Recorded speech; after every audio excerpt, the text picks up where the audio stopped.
How do you relate to someone who has Alzheimer's? I worked as a caregiver for 10 years as an in-home caregiver. I went into people's homes and I helped them stay in their homes. And predominantly my clients had Alzheimer's, and a lot of them still live with their family. And I learned a lot through working with them. I learned a lot from the family members and from the clients themselves. And one of the most important things that I learned how to relate to someone with Alzheimer's is to just be there for them. That's the most important thing, is just be there for them.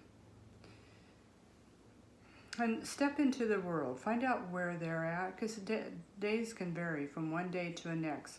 One day they can know who you are and have memories of your relationship, and then the next time they see you, they don't have a clue who you are, and that's just part of the illness. Accept them where they're at. And one thing I've learned about working with those with Alzheimer's is they're very intuitive. They may not remember who they are even, but they really pick up on how you feel, how you relate to them. They know if you know them. I worked with one family for 4 years, and she lived with her daughter and son-in-law, and I would go in.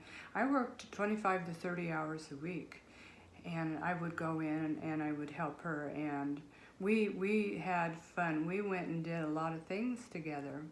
And one thing I learned is that I don't know if she knew me. In the beginning, I think she did, but by the end of the 4 years, she didn't know who I was when I came in, but she knew I knew her. She could feel what I felt for her. And they're very, very intuitive that way. And what I learned, I think most of all, the best way to relate to them is to accept them where they're at and just be there for them.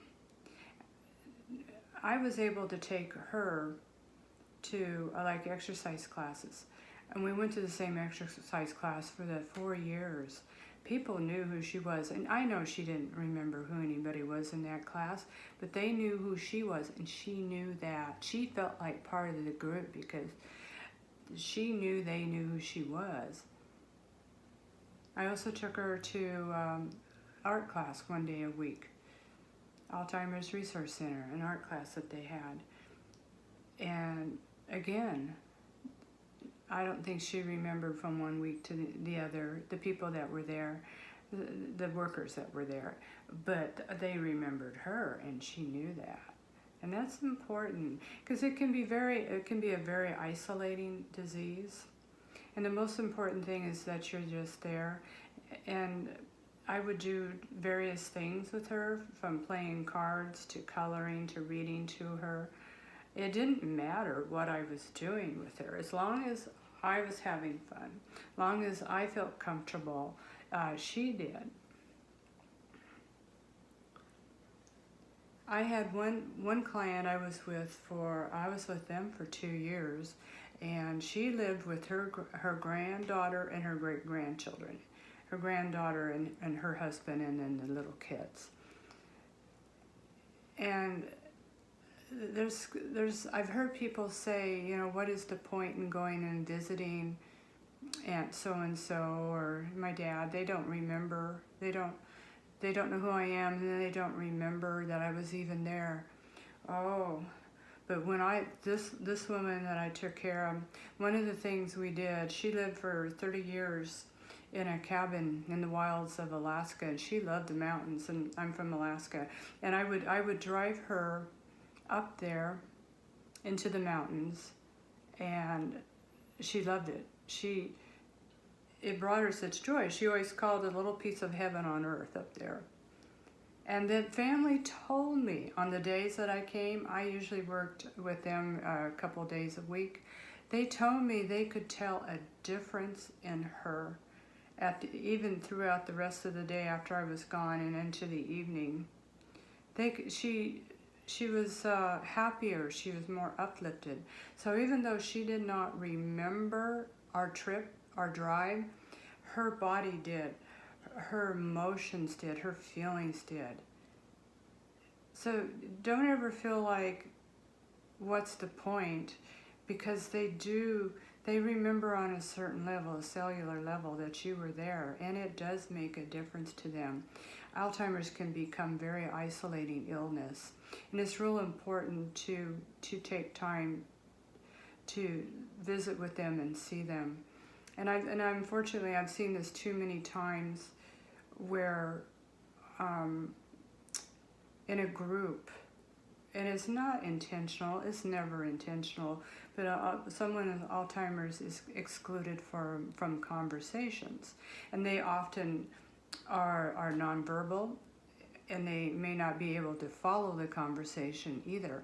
But what I would do with them, if I had another person that we were speaking to, body language, they pick up on body language, eye contact. What I would do is I would make sure that I turned and I had eye contact and body language with my client, including them in a conversation with someone else, and look back and forth. So she would know that she's being included, even though she might not understand what we're talking about or really following everything, but she felt like she was part of the conversation anyway, and that's very, very important.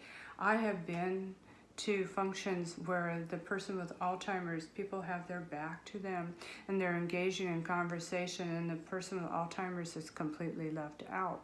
And again, it's not intentional, but it's so important. But they know they're being excluded. They know this. And the most important thing is to include them. Make them feel included. And it doesn't matter what activity. That's one thing I learned from my clients.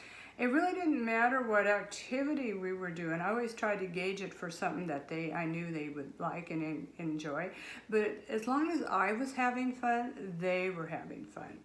It didn't matter what it was. I had one woman, she was 98 years old, and some days she was able to color with me. But there were days where all she wanted me to do was hold her hand. I mean, that's all she needed. That's all she wanted. I would play her favorite music, and I would sit and hold her hand because that's what she needed. So you don't have to be, and I know that over time I have become a very good storyteller, because so many of them are nonverbal. And what I learned, it doesn't matter what the story is. As long as I enjoyed the story, I would tell stories about my kids, about my animals. It didn't matter. As long as I was really enjoying the story, so did they. And I have been long-term with a number of my clients, and they were able to tell me stories in the beginning, and then as time progressed, they were no longer able to do that. Well, I told them the stories that they told me. I guess my point is, it doesn't really matter what you do, what you say, as long as you're there. And don't ever think it doesn't mean anything to them, because it does. It does. And just, if you don't know what to say, you don't know what to do, read to them. They love stories. Music is one of the therapies that the Alzheimer's Resource Center uses. Music is one of the last things that a brain can really hold on to. Find out what their favorite music is. Play their favorite music. It stimulates their brain. It helps. And just accept them where they're at. I have to share one great story. My daughter works at a hospital, and they had a patient in with Alzheimer's, and the family was all there, a big family, and they were trying to explain to their dad why he was at the hospital, and he was real upset. He said, they have me in the wrong room. He kept saying that, and they kept explaining to him, telling him why he was there, what the doctor was going to do, and that he was in the right room. This is the room he's supposed to be in, and it just upset him. And they didn't mean to. They were trying to do what they thought was best. But once they all filed out and left, and the room got real quiet, and it was just my daughter and the patient there, and all she did was look at him, and she said, "I'm sorry they put you in the wrong room." And he immediately decompressed. Somebody finally heard him and reflected that back to him. That's all he wanted, was someone to understand him and to feel like he was being heard and they were listening to him. You have to step into their world, because they're not in our world anymore. And that's all she did. And she didn't promise him a new room or anything. And the thing of it is, he may have had a different vision of a hospital room, or maybe a hospital room that he was in 45, 50 years ago, and it looks different nowadays. Or he could have been trying to tell them he wasn't at home, and he needed his room at home. And it doesn't matter. Sometimes the less explaining, the better. And don't argue. Don't argue. If they think they're in the wrong room, go, "Oh, I'm sorry you're in the wrong room. I'm sorry we're in the wrong room." You know, and I had another client. It was a couple, and I wasn't there at the time, but he had Lewy body dementia, where he had hallucinations. And I wasn't there, but she told me that, his wife told me that he kept seeing a little dog out on the back porch, and he was really worried about this little dog. That little dog needed food and water, and there's no little dog out on the back porch. And finally she said, "Okay, well, let's get him some food and water." So they did, and he helped. And they put food and water out on the back porch, and then he was fine. And he went and engaged in doing something else. But sometimes you have to step into their world, and if they see little green Martians, well, you have to go along with that sometimes. As long as it's not a safety issue, or if they're not frightened about something. Otherwise, you know, if blue is purple and pink is green, okay, go along with it. But the most important thing is to just be there with them. Play games, read to them. And one thing that I've noticed with them is they retain numbers. I've noticed this with several of them, where they were not able to engage in a lot of different activities. Oh, they could still play cards. The one woman that I was with for 4 years, for a number of years, I was able to play King's Corner with her, and she beat me. She was able to retain that, the numbers. And then as time progressed, it became more confusing to her, and then she would just play whatever card she wanted to play.